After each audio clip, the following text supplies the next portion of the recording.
Franchement,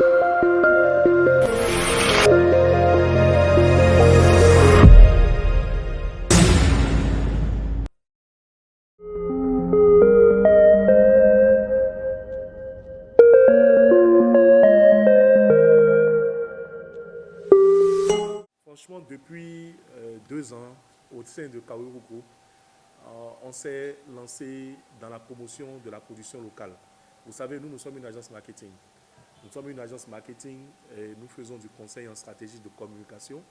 Nous faisons de la vente, de la représentation commerciale aussi et nous faisons des événements. C'est notre cœur de métier, c'est ce que nous faisons tous les jours. Mais en faisant des événements, l'un des événements majeurs que nous pilotons, c'est le festival Cotonou Barbecue, que beaucoup de vous connaissent. On s'est rendu compte que dans la consommation, surtout des produits alimentaires, on pouvait vraiment contribuer en imposant les produits locaux béninois. Et c'est à partir de ce moment-là que nous avons commencé à nous intéresser aux produits locaux. Et on s'est dit que pour un festival comme Cotonou Barbecue ou en consommation de nourriture, on est à plus de 300 millions de francs CFA en 10 jours et que tu te rends compte que la majeure partie de ce qui est vendu sont des produits qui sont importés, ça fait un peu mal. Quelque part, on se dit que l'argent pouvait quand même rester chez nous au Bénin. C'est pour ça que depuis 2019, on a commencé à stopper un certain nombre de produits. Vous n'allez plus voir les ailerons, vous n'allez plus voir le poulet importé. Depuis 2021, on a stoppé le poisson importé et on a essayé de faire comme on peut pour contribuer à la promotion des produits locaux. Mais franchement, tout ceci n'a jamais été suffisant. Donc on est toujours en train de réfléchir à qu'est-ce que nous pouvons faire. Parce que nous sommes conscients du fait que nous ne pouvons pas avoir de développement si nous ne consommons pas local. En tant qu'agence marketing, nous nous sommes dit que, après analyse, on s'est dit qu'on a compris que les produits béninois ne sont pas vendus.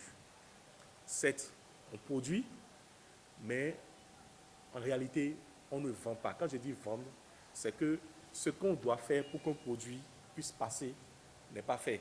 On a eu à mettre en place une plateforme. Comme j'ai eu à le dire, on ne pouvait pas remettre les produits aux vendeurs d'aller vendre. On a mis en place une plateforme.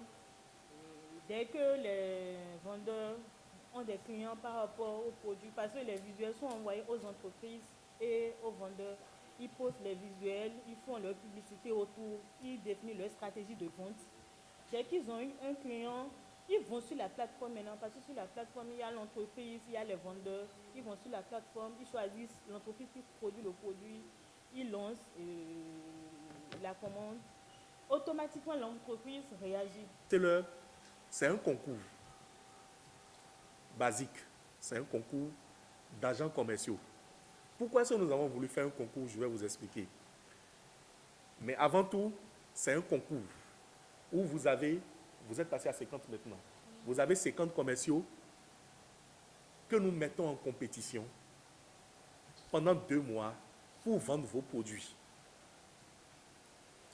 Et pendant 2 mois, ils vont vraiment se challenger. Ils auront pour obligation de faire un chiffre d'affaires minimal de 10 000 francs par jour. Sinon, ils sont virés du concours. Sinon, ils sont éliminés. Ils vont vraiment se challenger pour vendre comme ils veulent. Nous sommes en train de signer avec beaucoup de producteurs. Donc, ils ont près d'une 50aine de produits. Ils ont leur choix. Pardon? On est à 200? Ah, ok, d'accord. On a dit à 200 produits. Donc, ils ont leur choix. Et chacun a sa stratégie qu'il développe pendant 2 mois pour vendre vos produits. Maintenant, au bout de ces 2 mois-là, ceux qui auraient fait les meilleurs chiffres d'affaires, nous allons déployer des boutiques pour eux. Nous avons sélectionné les 3 premiers à qui nous allons ouvrir des boutiques. Qu'est-ce que ça veut dire? C'est que nous allons louer à nos frais, aménager à nos frais et approvisionner à nos frais. Ces boutiques-là, pour les gagnants. Pourquoi est-ce que nous avons pensé à ça? Nous nous sommes dit que celui qui, pendant 2 mois, a marketé les produits béninois et qui a fait un chiffre d'affaires minimal de 10 000 francs par jour, c'est qu'il a fait l'effort d'aller connaître les clients et les convaincre à pouvoir consommer vos produits. Cette personne-là est à même de pouvoir les faire racheter les produits qu'il a déjà vendus. Au bout de ces 2 mois, nous sommes sûrs que nous avons pu détecter et trier dans la masse les meilleurs vendeurs et en même temps les meilleurs consommateurs des produits locaux. Et en leur ouvrant la boutique, nous nous garantissons qu'ils vont continuer à vendre ces produits-là de manière indéfinie. Le second aspect, c'est la date qu'on a revue. Avant, c'était du 3 octobre au 3 décembre. Genre, on ne pouvait pas trop la période de fête. Maintenant, les nouvelles dates qu'on a fixées, c'est du 14 novembre au 14 janvier.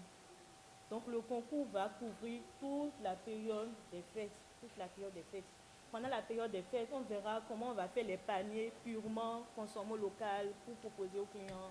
Si on prend 2, 3 produits de 3 entreprises différentes, on fait la somme, on fait des paniers, on verra comment on va insérer tout ça. Et les boutiques que nous sommes en train d'ouvrir à ces gens-là, ce n'est que des franchises du best-seller. Le concours ne va pas s'arrêter. Dès que nous le finissons, à 2 mois, nous le relançons automatiquement. In fine, nous sommes en train de travailler à ce qu'au bout d'1 an, nous ayons tout au moins une vingtaine de boutiques sur l'étendue du territoire béninois qui vendent les produits locaux et qui sont pilotés par de vrais commerciaux qui ont pu dégoter de vrais consommateurs et qui vendent au jour le jour. C'est la politique dans laquelle nous avons décidé de faire le best-seller. Je vous invite tous à être vraiment dynamiques. Si vous savez que seul, vous ne pouvez pas gérer, vous pouvez, si vous avez des community managers et tout, pour ceux qui sont vraiment dans le digital, vous pourriez leur confier ce volet-là. Ou si vous avez des managers ou bien d'autres personnes qui vous aident dans votre business, vous pourriez leur confier, si vous n'êtes pas trop au téléphone, parce qu'on a vraiment besoin que vous soyez présent pour pouvoir vraiment piloter le projet. Si vous ne répondez pas aux notifications, aux vendeurs qui vous appellent peut-être 50 fois avant d'avoir le client qui a commandé depuis 1 heure, qui attend le produit, ça devient une mauvaise expérience. Et aussi les produits que vous envoyez pour les ventes, faites attention à votre réputation, à votre marque et tout. Les produits que vous envoyez, si vous faites livrer 1, 2 fois des produits qui ne sont pas de bonne qualité, qui ne sont pas bien emballés ou qui ne respectent pas les descriptions que vous avez eu à faire ici chez nous, le vendeur, il y a près de 200 produits. S'il sent qu'avec vous, ça ne matche pas, il ne va plus jamais vendre vos produits. Il va se concentrer sur un autre producteur. Donc, je vous appelle à vraiment séduire les vendeurs quant à la qualité de vos services et tout, que ce soit les produits ou bien la relation que vous entretenez avec eux. Vraiment, il faut être cordial avec eux et être fidèle aussi à ce que vous vendez. Faites aussi très attention à votre marque. Sinon, s'ils sentent que ça ne matche pas bien, ils ne vont plus vendre vos produits.